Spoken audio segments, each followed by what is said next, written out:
TTD మాజీ EO Dharmareddy రెండో రోజు సిట్ విచారణ కొనసాగుతోంది. మొదటి రోజు విచారణలో జవాబు చెప్పని ప్రశ్నలనే రెండో రోజు కూడా అడుగుతున్నారు. విచారణకు బోలేబాబా డైరీ నిర్వాహకులు హాజరయ్యారు. ఇద్దరిని వేరువేరుగా విచారిస్తున్నారు అధికారులు.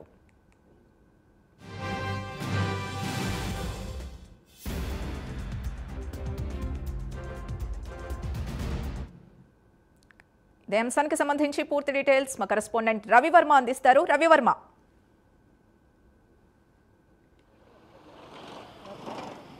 సింధు, ఇవాళ కల్తీ నెయ్యి విచారణ కేసు మరింత వేగవంతం చేసిన సిట్ అధికారులు ఇవాళ రెండవ రోజు టీటీడీ మాజీ ఈవో ధర్మారెడ్డి విచారణకైతే హాజరయ్యారు. ముఖ్యంగా మనం చూడొచ్చు, ఇదే కల్తీ నెయ్యి విచారణ జరుగుతున్నటువంటి కార్యాలయం. ఈ కార్యాలయంలోనే కల్తీ నెయ్యి కేసు విచారణ అయితే వేగంగా జరుగుతూ ఉంది.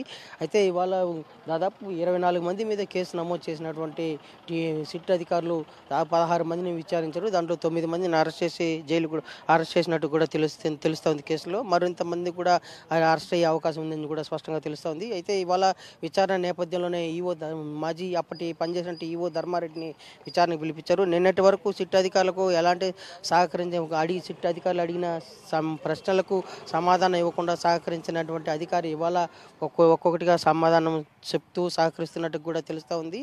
అదే కాకుండా ఇది ఎప్పుడూ లేని విధంగా ఇవాళ సిట్ అధికారుల ఈ విచారణల నేపథ్యంలోనే బెయిల్పై ఉన్నటువంటి బోలే బాబా డైరీకి సంబంధించినటువంటి యాజమాన్య ప్రతినిధులను కూడా వారిని కూడా పిలిపించి విచారిస్తూ ఉన్నారు.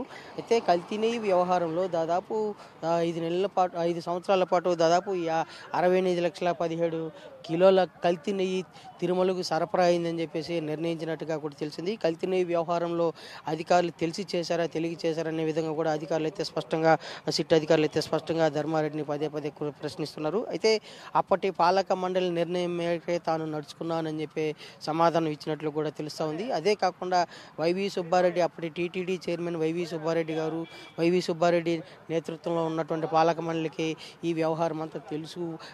వాటి అనుగుణంగానే తాను నడుచుకున్నాను అని చెప్పి కూడా సిట్ అధికారుల ముందర అంగీకరించినట్లు కూడా తెలుస్తూ ఉంది. అయితే మరిన్ని ప్రశ్నలకు కూడా సమాధానం స్పష్టత ఇస్తూ వస్తున్నారు. అయితే దీని పట్ల ఈ నెల 17వ తేదీన టీటీడీ అప్పటి మాజీ చైర్మన్ వైవి సుబ్బారెడ్డి విచారణకు రావాలని చెప్పేసి సిట్ అధికారులు అయితే నోటీసులు జారీ చేశారు. అయితే 17వ తేదీ తాను రాలేను, 15వ తేదీ తర్వాత ఏ తారీఖు చెప్పినా ఆ తారీఖు విచారణకు వచ్చేందుకు తాను సిద్ధంగా ఉన్నానని చెప్పేసి కూడా వైవి సుబ్బారెడ్డి సిట్ అధికారులకు సమాచారం ఇచ్చినట్టు కూడా తెలుస్తూ ఉంది. 15వ తేదీ తర్వాత సిట్ అధికారులు వైవి సుబ్బారెడ్డిని కూడా పిలిచి విచారించే అవకాశం ఉందని కూడా స్పష్టత తెలుస్తూ ఉంది. అయితే ఈ విషయంలో ఇదివరలోనే A24గా ఉన్నటువంటి వైవి సుబ్బారెడ్డి అప్పటి పిఏగా పనిచేసినటువంటి చిన్న అప్పన్నను కూడా అదుపులోకి తీసుకుని విచారించి కేసు నమోదు చేసి అరెస్ట్ చేసిన సందర్భాలు కూడా ఉన్నాయి.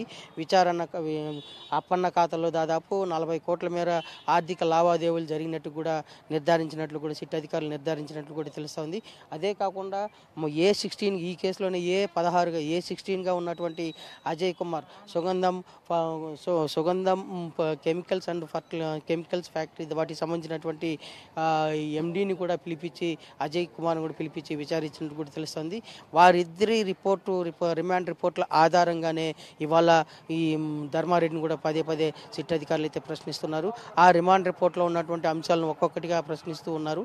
ఆ ప్రశ్నలకు కొన్నిటికి సమాధానం చెప్తున్నారు, కొన్నిటికి అప్పటి టీటీ పాలక మండలి నిర్ణయం మేరకే తాను వ్యవహరించానని చెప్పి కూడా ఈ సిట్ అధికారుల విచారణలో స్పష్టత ఇచ్చినట్టు కూడా తెలుస్తూ ఉంది.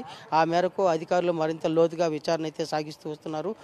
ఇవాళ ఉదయం 8:30 నుంచి సిట్ విచారణకు హాజరైనటువంటి ధర్మారెడ్డి ఇప్పుడు దాదాపు కంటిన్యూ చేస్తూ వస్తారు. సాయంత్రం 5 గంటల దాకా ఈ విచారణ సాగే అవకాశం ఉందని చెప్పి కూడా స్పష్టంగా తెలుస్తూ ఉంది. ఈ విచారణలో మరిన్ని అంశాలు కూడా వెలుగు చూసే అవకాశం ఉందని కూడా తెలుస్తూ ఉంది. సింధు, రవివర్మ, ఒకవేళ ఈ రోజు కూడా సహకరించని నేపథ్యంలో మళ్లీ విచారణ కొనసాగే అవకాశం ఉందా ఈవో ధర్మారెడ్డిపై? ఒకవేళ విచారణకు సహకరించకపోతే ఇవాళ వెళ్ళేసి మరో డేట్ ఇస్తారు. ఆ డేట్కి పిలిపించే అవకాశం ఉంది. ఈ లోపల 15వ తేదీ టీటీడీ మాజీ చైర్మన్ వైవి సుబ్బారెడ్డిని పిలిపించి విచారిస్తారు. అనంతరం మరో ధర్మారెడ్డిని కూడా పిలిచి విచారించే అవకాశం ఉందని కూడా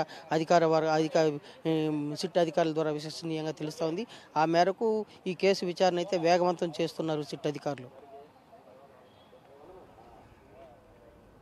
right, thank you Ravi Varma. Guntur జిల్లా మంగళగిరికి చెందిన లాయర్ సుధారెడ్డి నిరుద్యోగుల్ని మోసగించారు. టీటీడీ కళ్యాణకట్టలో ఉద్యోగాలు ఇప్పిస్తామంటూ డబ్బులు వసూలు చేశారని బాధితులు ఆరోపించారు. 200 మంది నిరుద్యోగుల వద్ద 1.5 లక్షలు డిమాండ్ చేశారని బాధితులు వాపోయారు. 4 సంవత్సరాలు గడుస్తున్నా తిరిగి డబ్బు ఇవ్వలేదంటూ బాధితులు ఆందోళన